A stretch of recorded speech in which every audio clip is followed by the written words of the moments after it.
Welcome to Vienna.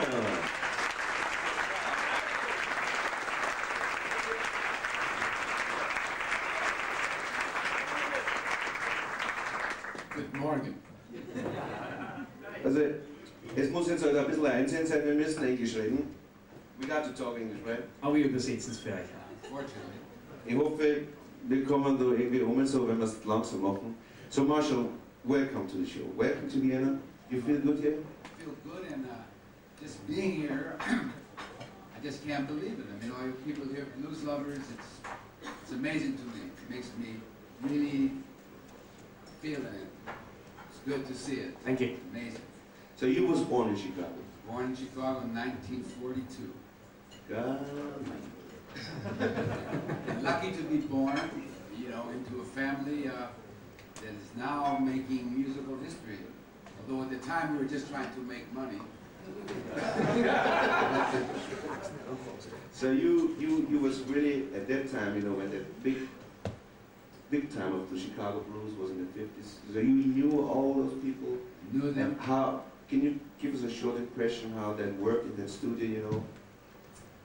Well, you know, I was born in it, and my father first had a black nightclub and got exposed to recording of live music, and then decided to start Aristocrat Records, and then Chess in 1947, when I was only 5 years old.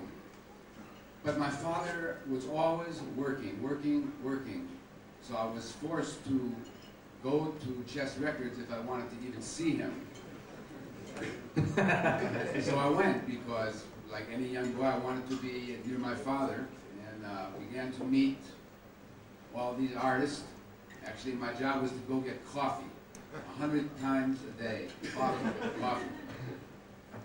But, you know, to me, it was just the family business. It was before the day when it was a cool thing to be in the music business.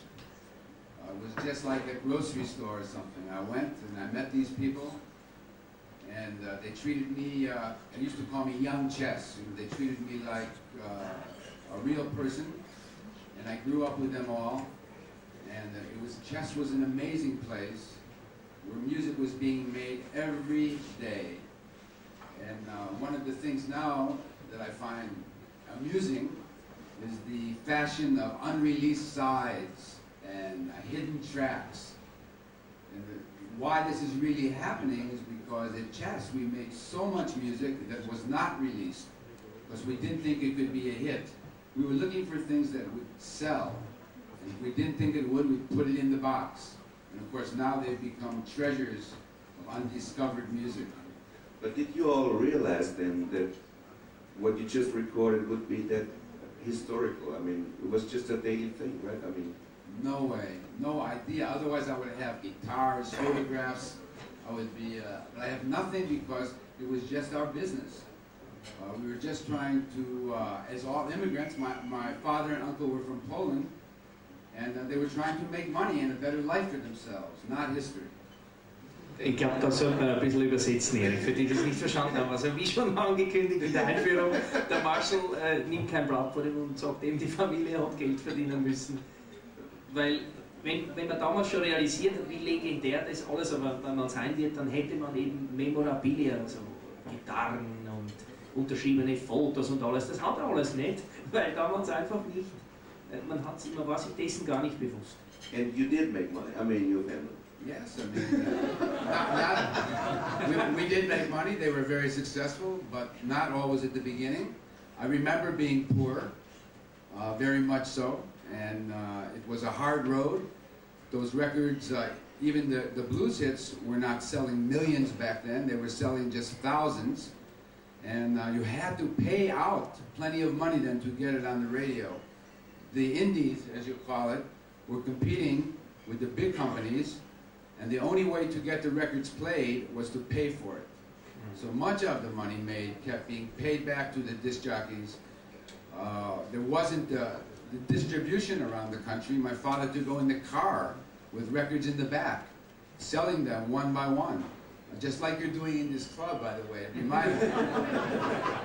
And by accident, they are yours. I mean. And we're still making money from it. So that's the name of the game, we're stealing, right? But anyway, but can you just give us an impression? I mean, what was the biggest thing for you to meet, like Howlin Wolf or Sonny Boy Williamson, Little Walter? Who was the greatest personality to you? To me, Muddy Waters was the greatest personality of my whole career of music, from the beginning through the Rolling Stones, Beatles, everyone. I have never met another man as powerful as Muddy Waters. He was, even if he wouldn't be a musician, he would be a great man. I mean, he had this amazing aura about him. Should I tell the story of how I first met Muddy, my first time? Please. It's a funny story. Is alles okay? Kommt sie mit oder so? Okay. Nein, ich will nicht für blöd verkaufen, aber ich weiß nicht, wie sehr das umkommt, das Englische.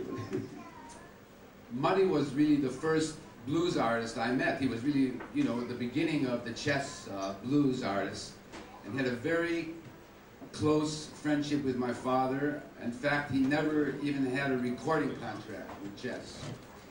But I was a very young child, I think between 7 years old or so, very young, playing in the front yard of my house. My father was inside, and a big car pulled up.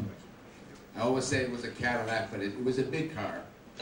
And out walked this man wearing a suit, the color of this shirt. Now, in 19, you know... That's Muddy's. Yes.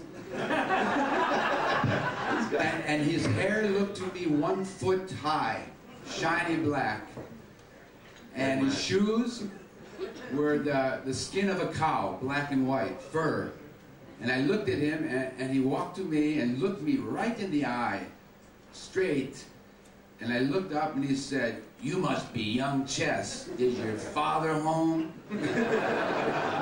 And to me, it was like a spaceship came with an alien walking out.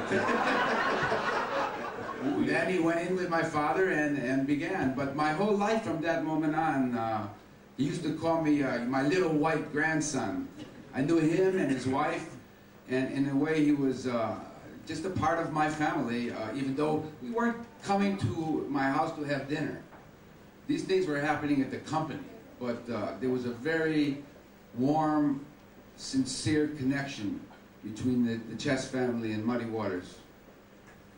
Well, and all that influences you, I mean, all that impressions you got, you never start to playing yourself as an instrument? I did. I was very attracted to trumpet. Which is not an exactly Chicago blues It's not a blues instrument, but there was something about it that I found very interesting, and I began to study. But my father was very against me becoming a musician. He said the record business was okay, but he said the musicians were suffering, making no money, drunk all the time. He said this wouldn't be a good life. So he dissuaded me and made me into a record man instead. So you stayed healthy?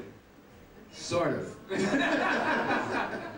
Well, the musicians must have given you a lot of things that you know, Yes, the things we were just talking about. Or not take. Or not take. Yes, I mean, you know, when you grow up around those kind of people, they are influencing you without even knowing it. So I'm sure the person I am today has a lot to do with my early relations at Chess Records.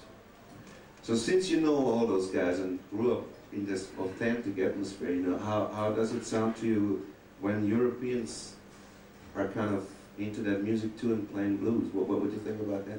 I love it. I mean, it's the best thing to see that what we were making to eat from has become something that other people in the world are playing. And I tell you, it's getting better and better. It's very close to the original. There's plenty of people with a lot of soul and feeling playing the blues around the world now. Just look at you all here. As I said, I'm amazed. You know? Because you're here, you must be feeling the blues. You see, the blues, yes, my whole life I've been approached by blues experts. They know more of my life than I do. They know every date, every instrument. But this is not really what the blues is. The blues is something emotional, something you feel, something that can change the way you feel. It's magic music. And it's just wonderful that it's growing in acceptance everywhere in the world. It's fantastic. Yeah. Because it's funny, ever since there was blues records and people trying to explain in books and millions of things what it is, but you can't, I think. No, you might. I heard one nice thing, Willie Dixon saying, the blues is when your woman leaves you in the morning, but the blues is also when she's coming back at night. That's right. And I think that's one of the best, it's a kind of always contradicting thing, actually. Also es ist irgendwie widersprüchlich, always, And ich nenne den Blues Melancholie mit Augenzwinkern. Eigentlich so wie es Wiener Musik, eine unheimliche Ranzerei, aber es wird alles leid und so. It's like Viennese folk music, they always cry and they sing and drink, but they don't mean it like that. The blues, many people that don't feel the blues or get it think it's sad music, but it's not. The blues is an uplifting music. Yeah, that's right. And even, I'll tell you, these early blues guys, they may have been drunk, but they were happy people. Chess Records was the happiest place I've ever worked in my life. I'm still looking for another atmosphere like that. Now, that's the thing also, there's a big cliche about blues in Europe or all over the world maybe, that you have to have a real old, drunk, fucked up guy sit somewhere playing the blues and be so sad. But it's not. It's not. And also, I think what you can really see with you, Erik, when people got some money, the first thing they did was dress nice, get a car. Cadillac. And that's what really I like to tell us, because you never have this image is not right, from a poor, rotten looking guy, these guys came from the country, from the South, where they didn't even have electricity, they didn't have cars, telephone, and they came to the big cities and to try to make some money. This is why they came, and they were young. The thing about the blues is, no white people really liked the blues in the beginning. The reason you have no photographs or film of the blues people when they were young and really young and sexy to the clubs is because there were no black photographers, maybe in America. So no one took their picture. But these were young guys coming up, hoping to get their record out on chess so they could play in clubs and make more money in one night than they can make in 5 years in the South. And they did not know how to deal with money like that. So the first thing they did is fuck it up. Bought a car. Had all of these city women taking advantage of them. Bought diamond ring. Actually, in my own experience, Muddy Waters and Howlin Wolf were the only blues guys that ended up with money at the end of their lives. The rest were broke. If you paid them $1 million, they would be broke, or if you paid them $10 million, they would be broke. They couldn't hold on to the money. But Muddy and Wolf had houses, cars, families. For some reason, they were able to make a life with it. Soll man das einmal übersetzen, oder habt ihr das alles mitbekommen? Sollen wir es übersetzen? Ja. Okay. They understand, really? Well, I'm asking. But you should tell them. Ja. Also was der Marshall sagt, eben die Leute, die Schwarzen, die rauf in den Norden gekommen sind vom Süden, die wollten Geld verdienen. Und die haben sich überhaupt nicht vorstellen können, dass sie da unten haben sie für ein paar Dollar geschuftet auf dem Feld oder was auch immer. Und haben da oben plötzlich an einem Abend, wo sie gespielt haben in den Clubs, haben sie plötzlich einfach 10-mal so viel verdient. Und die konnten das gar nicht richtig, konnten mit dem gar nicht umgehen. Also Und das Erste, was sie gemacht haben mit dem Geld, ist natürlich, wie man auf Wienerisch sagt, am Schädel hauen. Ne? Und dann haben sich einfach die unmöglichsten Sachen gekauft. Also zuerst einmal ist gekommen, es ist gar nicht so unmöglich, ein schönes Gewand zum Trinken und zum Essen und natürlich einen fahrbaren Untersatz. Und meistens hat einer, der was hat gelten wollen, hat sich gleich einen Cadillac gekauft. Ja, so viel zum Marsch. And you know, in the 60s there was this blues revival, and bands like Fleetwood Mac and the Rolling Stones did a lot for the music. I mean, it's not that I always liked what they did, but they did a lot for the music, so people kind of researched for the originals again. So you work a lot with the Rolling Stones, right? Yes, I began with the Rolling Stones for their second album, I think was 1963. You know, that they made their name from Rolling Stone, the song of Muddy Waters. At the beginning, they told me themselves if they could have sounded exactly like the Chess artists, they would have been happy, but they couldn't do it so good, so it came out like the Rolling Stones. I got a call, I think in 1963, from their manager, Andrew Oldham, said, I'd like to bring the Stones to Chicago to record at Chess Records. Can you arrange it? At that time, we had no outside artists at Chess. It was only for, the studio was only for recording of the Chess artists. But because I was a very early fan of early British rock and roll, I said, okay. And of course they came, and again it was like aliens with their hair and the way they looked. It was not people in Chicago looking that way in 1963. Even when I was driving Brian Jones to his hotel, they were screaming from the street, not because he was a Rolling Stone, because of the way he looked. You know, they thought he was a man with a woman's hair, you know. But later on in my life, after Chess Records was sold, the path of my life led me to beginning to work with them and forming Rolling Stones Records. And the one thing about the Stones that I learned in working in the studio was they were able to have the same magic playing as a band as some of the great chess bands. This is 4 or 5 or 6 people becoming as one when you play. And this is when the magic is coming in music like blues, you know. And I know, hearing your CDs, you've got it too, man. Oh! You've got it too.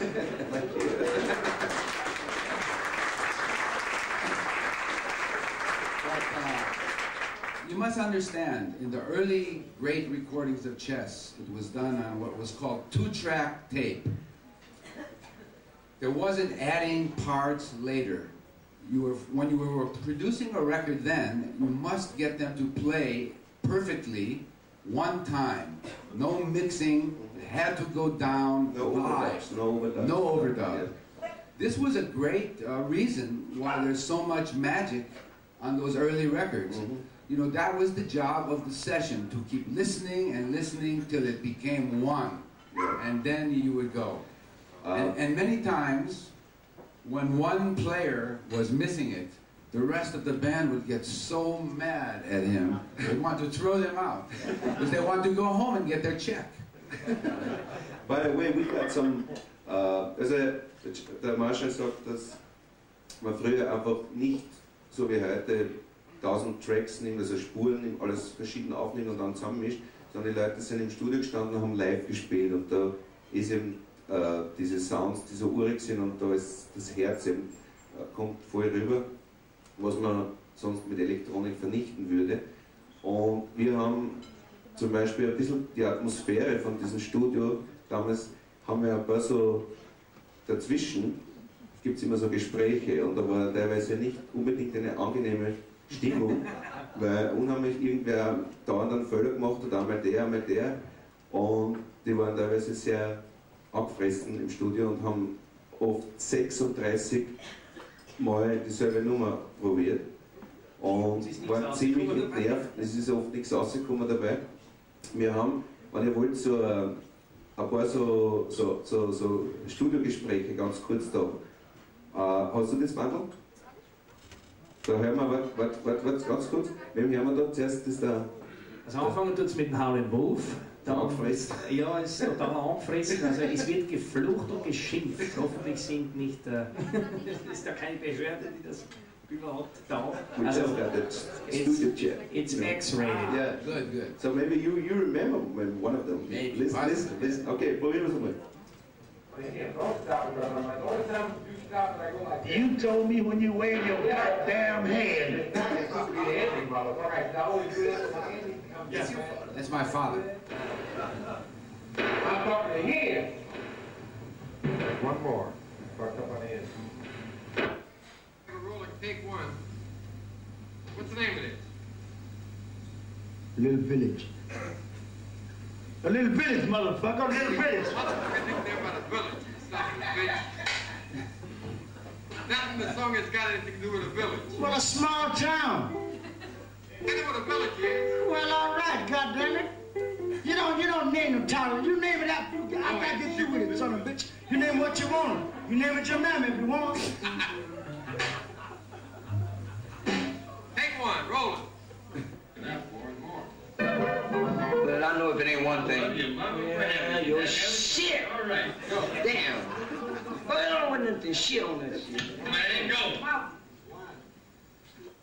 Take one. No to my little motherfucking water. So you remember one of those? This was the common thing. Every session was fighting, and but it was the style of my father. He was a brilliant psychologist of the black man. We could hear him. He knew how to get them to play good, man. He was just brilliant, but constant, you know, making him do it again and again until it got good, you know. And this was very common. But you know, every time I hear my father's voice, it blows me away to be able to hear him when he was young like that. You know, gets me, even now, today, right now. It's great stuff. Okay. Well, what do you think about the blues today, in Chicago especially? Well, the blues today is alive and good. Unfortunately, young black people don't listen to the blues. They're listening to rap music. And again, I'm seeing a real similarity to some aspects of rap music and early blues, because it's music aimed for people who don't read really, using a beat to spread a message. But the blues is being bought mostly by white people and a few middle class and upper class blacks who are looking at it in their culture.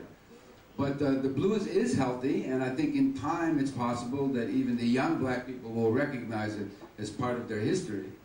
Don't you think it's there's going to be another revival for that kind of music? There is a revival.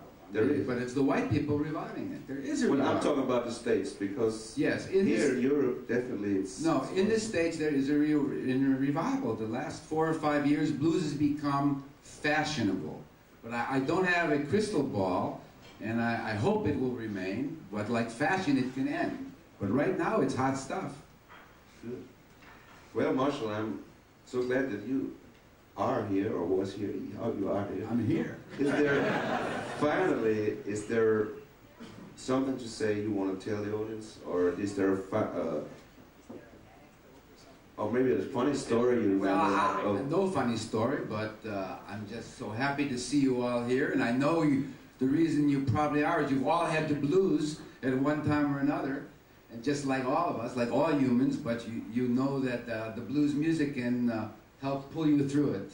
And again, thank you for loving the blues. It's an honor for me to see that the music of my family has spread to Vienna. I just can't tell you how deep I'm feeling it. Thank you so much.